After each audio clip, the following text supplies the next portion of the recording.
쭉 상담을 받아보면 여러분들 중에 초시도 있고 초시 같은 제시가 많은 것 같아요. 지금 실강 듣는 분들 중에서는. 근데 어찌됐건 제가 항상 처음 강의 듣는 분들한테 제일 제가 긴장해서 말씀을 드리는 게 뭐냐면, 애시당초 내가 공부량이 100이다라고 생각을 하고 공부를 하면 실패할 확률이 적은데, 공무원 시험이니까 까짓 거 이 정도 하면 되지 않을까? 라고 생각해서 만약에 여러분들이 처음부터 약을 60으로 설정하고 공부를 하잖아요. 예를 들면 80점 맞으면 되니까 80으로 설정하고 공부하잖아요.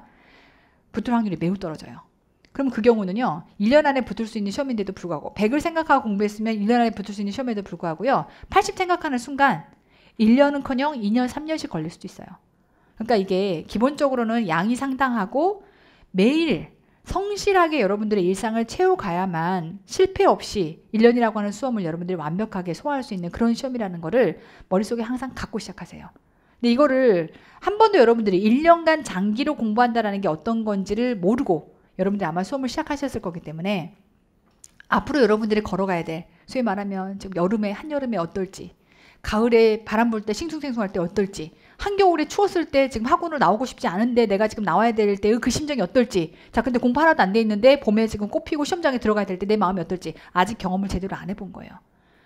초시 같은 제시라고 하더라도 그 제시는 내년을 기약했기 때문에 전면 승부를 안 해봤어.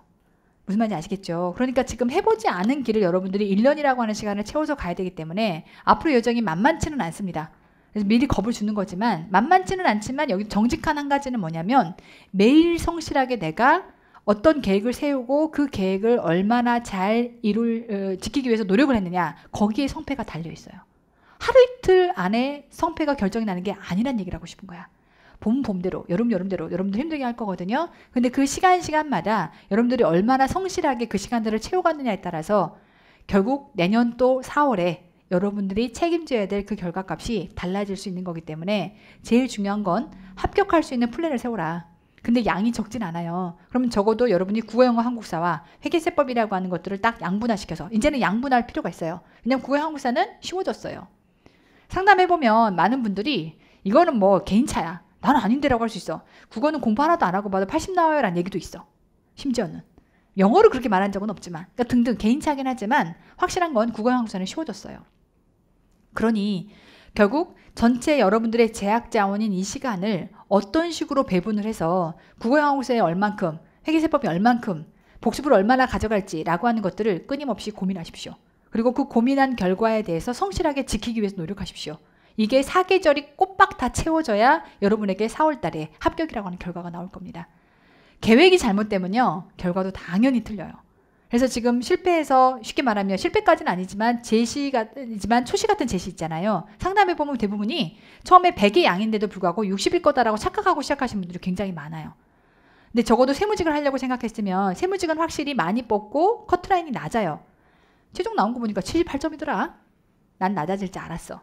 물론 결과 보고서 그렇게 말하는 걸 누가 말 못해요라고 하지만, 내가 80보다는 낮을 것 같은데 그걸 함부로 입 놀렸다가는 엄청 난리가 나니까 말을 안 했던 거지만, 세무직은 높아질 수가 없어요.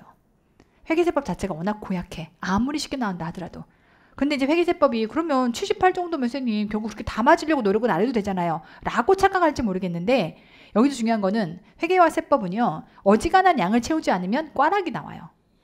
이해가 될까요? 그러니까 정말 여러분들이 비등비등하게 한 80점 정도를 맞추기가 쉽지가 않아.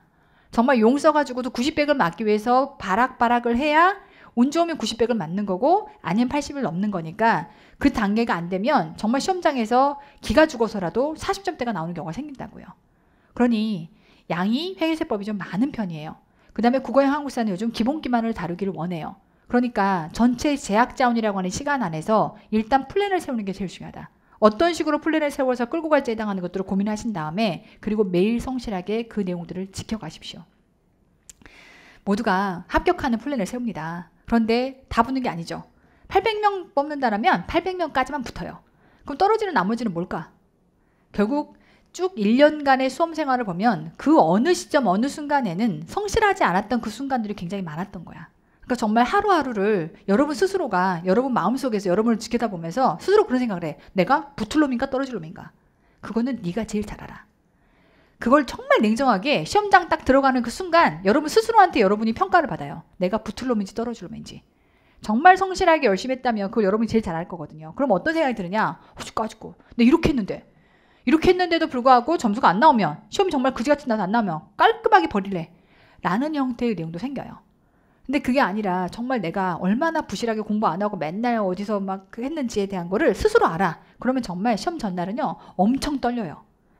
그리고 시험 전날 떨리는 게 둘째치고 시험 보기 한 달 전에 제정신이 아닐 수 있어. 온갖 후회를 등에 싸지면서 올해는 안 될 것 같아. 왜? 네가 한 짓이 있거든. 그러니까 결국은 네가 붙을 놈인지 떨어질 놈인지에 대한 건 네가 네 스스로가 제일 잘 알아요. 그러니까 본인 하루하루를 본인 스스로를 감시자로 놓고 내가 오늘도 얼마나 성실하게 오늘 하루를 챙겼는지를 항상 끊임없이 본인한테 자문해 가면서 하루하루를 챙겨가십시오. 첫 번째는 합격할 플랜을 세운다. 두 번째는 성실하게 본인을 감시자로 놓고 열심히 그 시간들을 채워간다. 이 두 가지가 제일 중요합니다. 아시겠죠? 오케이. 오늘은 여기까지입니다. 수고하셨습니다.